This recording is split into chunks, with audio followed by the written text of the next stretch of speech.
The spacecraft was a long way from home. I thought it might be a good idea, just after Saturn, to have them take one last glance homeward. From Saturn, the Earth would appear too small for Voyager to make out any detail.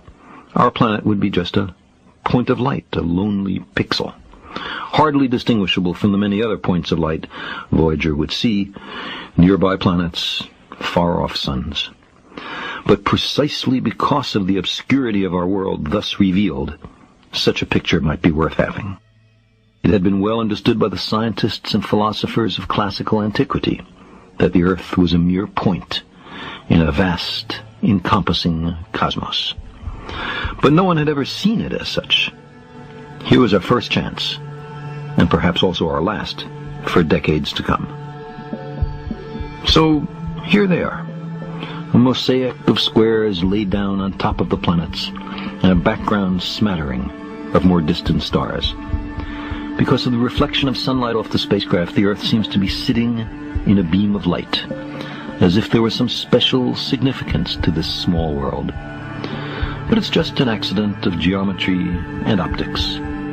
There is no sign of humans in this picture. Not our reworking of the Earth's surface, not our machines, not ourselves. From this vantage point, our obsession with nationalism is nowhere in evidence. We are too small. On the scale of worlds, humans are inconsequential. A thin film of life on an obscure and solitary lump of rock and metal. Consider again that dot. That's here. That's home. That's us.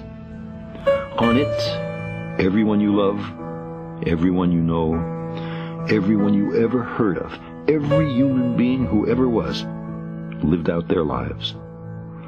The aggregate of our joy and suffering, thousands of confident religions, ideologies, and economic doctrines, every hunter and forager, every hero and coward, every creator and destroyer of civilization, every king and peasant, every young couple in love, every mother and father, hopeful child, inventor and explorer, every teacher of morals, every corrupt politician, every superstar, every supreme leader, every saint and sinner in the history of our species lived there, on the mote of dust, suspended in a sunbeam. The Earth is a very small stage in a vast cosmic arena. Think of the rivers of blood spilled by all those generals and emperors, so that in glory and triumph they could become the momentary masters of a fraction of a dot. Think of the endless cruelties visited by the inhabitants of one corner of this pixel on the scarcely distinguishable inhabitants of some other corner. How frequent their misunderstandings, how eager they are to kill one another, how fervent their hatreds.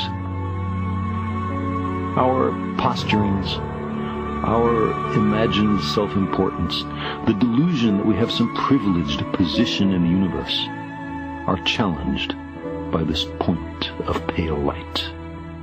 Our planet is a lonely speck in the great enveloping cosmic dark.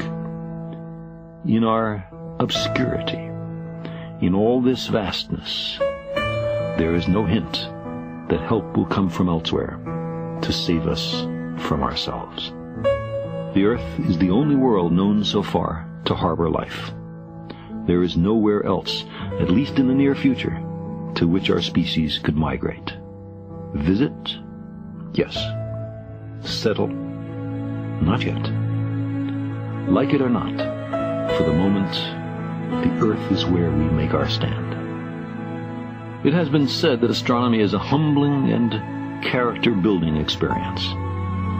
There is perhaps no better demonstration of the folly of human conceits than this distant image of our tiny world.